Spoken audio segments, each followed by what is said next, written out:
Hello YouTubers, great to be here doing another video. I've been very busy the last couple of weeks digging into the 6 Sinners tune that is, which is We Want to Drink Some More. That's now available on my Patreon, the full transcription. So for those of you who aren't members, jump over to the Patreon, have a look. There's heaps of transcriptions, there's heaps of exercises, and I'm putting stuff up, there's roughly a transcription a month, and they take a lot of work and a lot of time. That particular one, maybe 10 hours of just learning it, transcribing it and whatnot, and I've still got to do the video, which I will do a tutorial for. But that aside, I want to quickly thank all my current Patreons.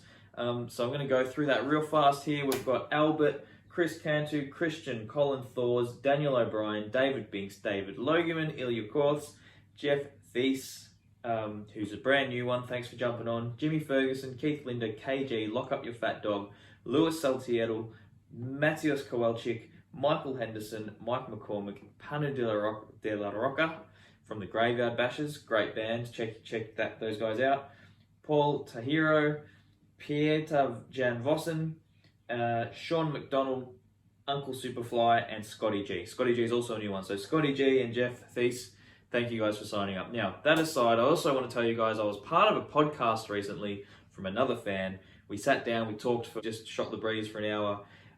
Josh Bennett has a thing called No Album Art, and he's launching that podcast about artists that create because they love it, which is, I guess he saw that in me, and he invited me to be his first guest, which is really exciting. So check that out in the link. And now let's get into the lesson. Thank you for sitting through that. We've been through quite a journey with the theory. And I feel like we're really onto something good, and if you followed along, we really get to the fun stuff now. So by fun stuff, what I mean is not that the other stuff's not fun, but basically I like to put it this way: you've been learning the rules, now let's start breaking them. Oh, very exciting, I know. So what have we done? We've gone through major scales where, I've explain how we can refer to a major scale as the 1, 2, 3, 4, 5, 6, 7. So back to the 8. Using that as our foundation, we can communicate a lot with music just with that alone, and we can identify sounds. We talked about how from the 6th degree, everything relates to that with a darker sound. So if we make that our root note, okay, it's dark. Okay, so same scale, but suddenly it's a dark sound. Now, if we make that our root note and make that our number 1, we would make every reference to that. So I'm going to take that F sharp, I'm going to put it here, F sharp, G sharp, A. So we're going 1, 2, flat 3rd, 4, 5, flat 6, flat 7, and 1. And you can suddenly understand when we describe those flats that we're getting a very different scale from A major by starting from that point. We've talked about that. You can go back and check out those other videos. We then talked about where chords come from, starting from the 1, going to the 3rd, the 5, and the 7, making our major 7 chord, or I think we might have just done triads, 1, 3, 5. Then we go to our 2nd chord. So for example, in the key of C, we'd be going C, E, and G for our 1, 3, 5. If we went to a D, we'd be going D, F, and A. Now that F is going to be a minor 3rd. Oh, hang on, I'm going to do it again. So that's going to have a sad sound, and as we go through each step, we build those chords. I've gone through that. You can check that out again. Okay, this is just a recap, but I always feel that's necessary and a good thing to do. So hopefully you're following along, and you can say, yep, I've looked at that, or maybe I need to look at that more, but it doesn't really matter. Let's keep moving. So now we understand where all the chords come from within that major scale, those steps, and the fact that the minor scale is within that as well.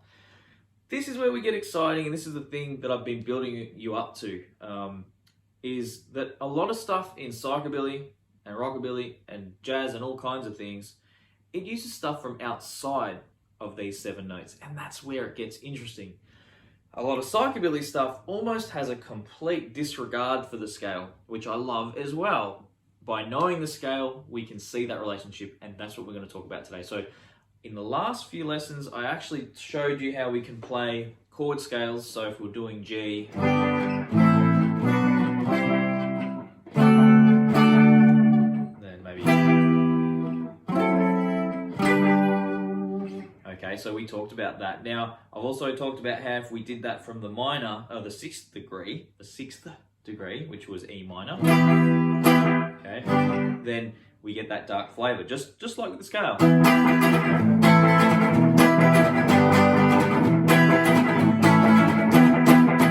Oh, I played a major chord there, I didn't mean to, which is kind of segueing to what we're about to get to. So all these things that I'm just going over with you right now, hopefully you've got some understanding of.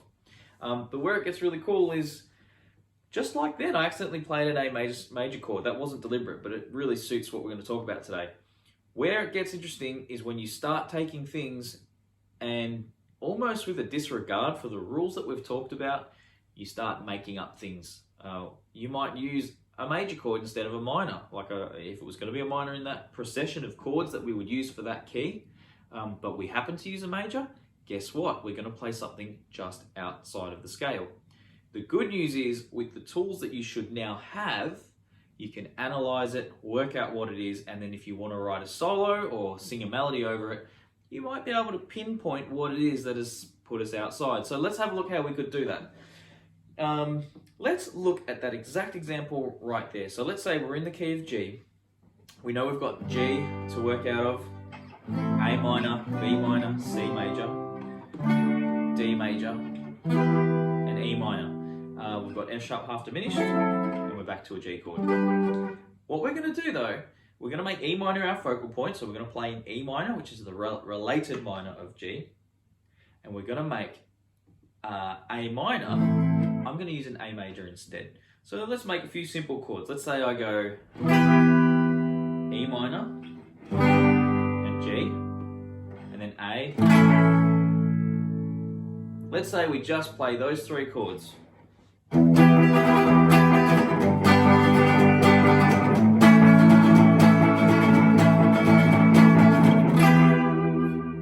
Okay, so the good news here is that you don't have to know a whole lot of theory or some of the more complex theory to utilize this. In actual fact, by doing that, if we look at the grand scheme of things here, well, what we can see is we've got E minor, G, they're from the same scale, that's from E minor or the key of G. But when we play that A major, we're getting a C sharp. So if we were to actually write down the notes in those chords, what we would see is a pattern that suggests we're using the key of G, but having a C sharp in there changes things a little bit. Now, it's very easy to say, well, the cool part of this is that, well, it's up to you whether you think it's cool or not, but that's the key of G with a C sharp, which would mean key of G has an F sharp normally. If you remember, we talked about the cycle of fifths, and we're seeing a C sharp here. So that actually means that if we've got an F sharp and a C sharp, we could be using the rules of D major because that's the same key. I don't want to go down that road today. That's talking modes. We're not going to worry about that because we're going to get into some more hairy territory where that sort of logic could actually confuse you. All right, so what we'll do, let's take that A and let's come up with a little riff idea and see how we might navigate that without getting too into the theory, without getting into modes and stuff. So what I'll do, let me set the looper up on this. Here we go. Turn it down a bit so you'll be able to hear the lead part.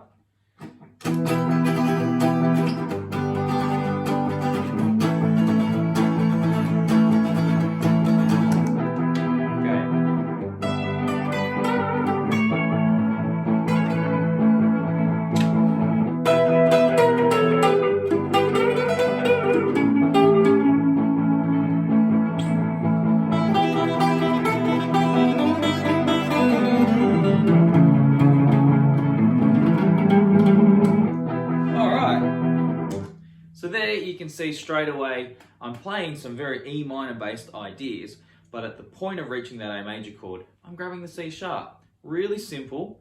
I still just used E minor surrounding that. I just didn't use the C natural, I used the C sharp at that point. Now you might have the question, what about over the other chords? Can I use a C or a C sharp? You can really do either. You can mix it around. I mean, let's try it. Did I lose the loop? No, I didn't. Okay. So this is a C natural, this is a C sharp, right?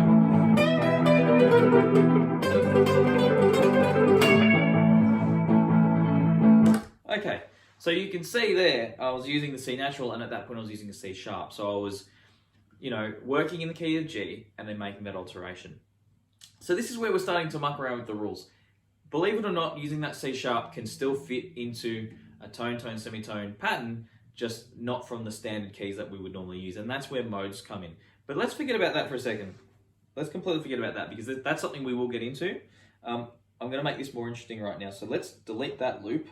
How do I do that? Oh, actually, yeah, I think I just recorded a new one. So I'm going to use a B flat major now and then an A. And let's see what happens. So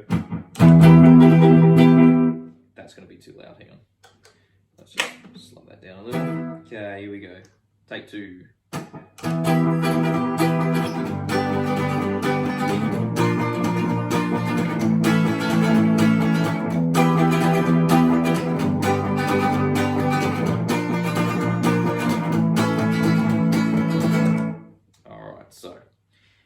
See, we're using a B flat there, and then we're using an A major. This gets a little more complicated. Do you like the sound of it? You might comment, let me know. Drop a comment, drop a like. What's with drop? You're really dropping anything, you're pressing a button, but anyway. I'm gonna solo over it now and try and make that work. Again, this is all on the fly, so let's just see what happens. Louder, here we go.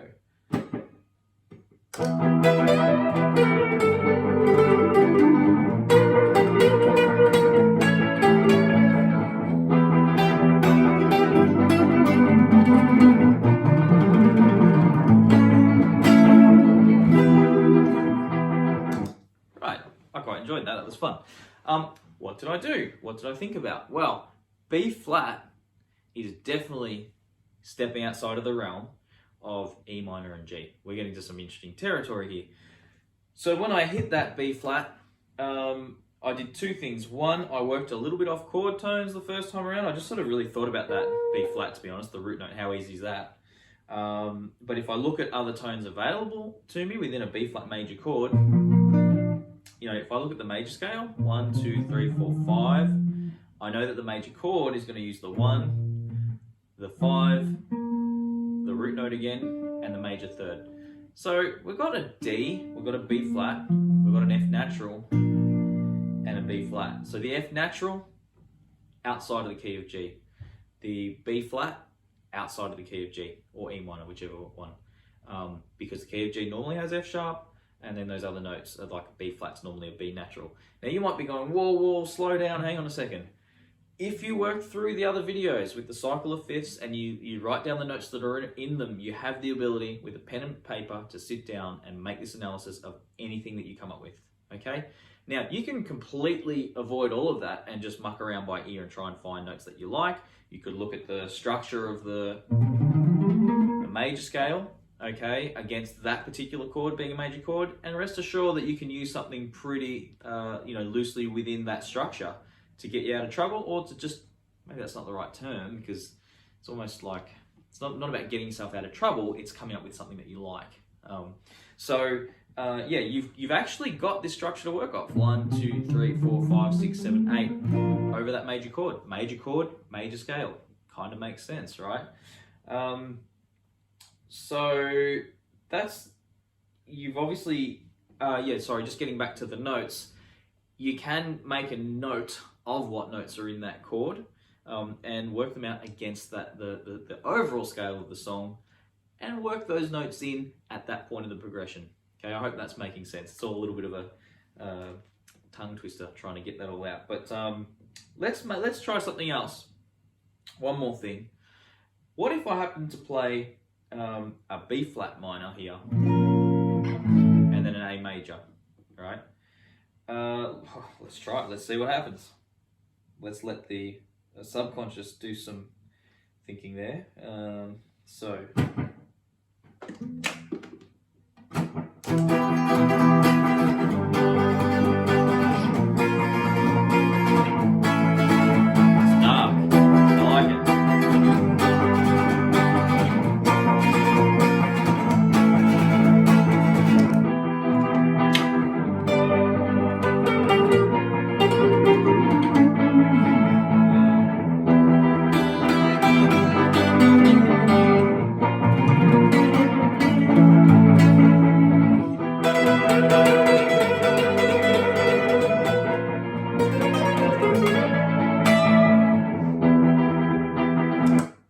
so we're getting way outside of a standard chord structure here. There's no B flat minor in the key of E minor.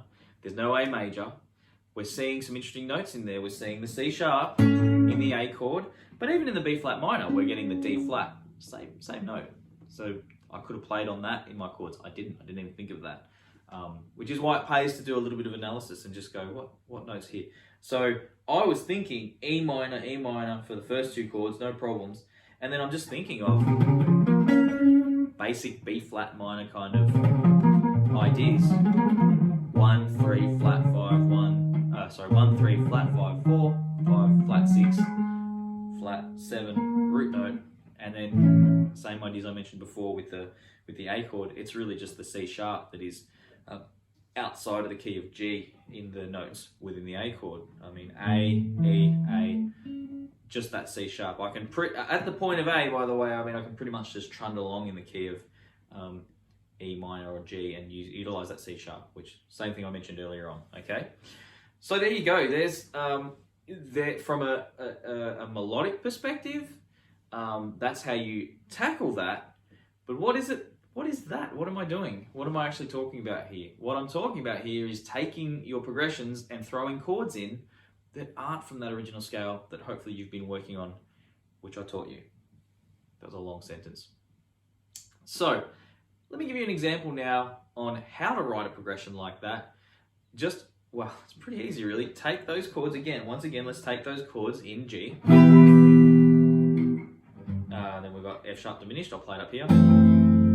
Got G major, A minor, B minor, C major, D, E minor, F sharp, half diminished, and G. You can take any of those chords and just don't play whatever they're supposed to be. So, okay, and let's take the C, let's play that as a minor. What happens if I play that? If I use E minor and then C minor. Oh, I like that, you know, that's cool. Oh, what am I doing? I just played a C major. Same chord here, okay, that's C minor as well. And to me, that is just, it's a haunting sound. It's really cool. And it is outside the rules. We're breaking the rules, but it sounds great. It's what I've done in this video is hopefully give you some tools to not just break the rules, but to understand how you're breaking the rules and therefore how to navigate that melodically. So there you go. I wanted this lesson to be a little bit stream of consciousness, but very direct. Like, do this, try this.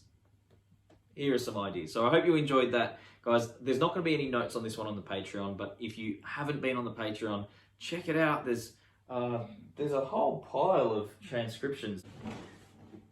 Okay, so guys, man, there's so much stuff here. We've got Gargoyles Over Copenhagen, Psychobilly Freak Out, some Crewman, some Living End, some Zombie Ghost Train, and some Demented Argo. And there's more coming. There's 6 Sinners. There's some of my Rockabilly picking stuff. Just at least have a look, okay? Have a look. And if you're really strapped for cash, send me an email. I'd be happy to send you a transcription. You know, definitely. Thanks for watching. Yeah, and let me know what you think. Get some comments going, and we can talk about the cool stuff. Take it easy. See you later.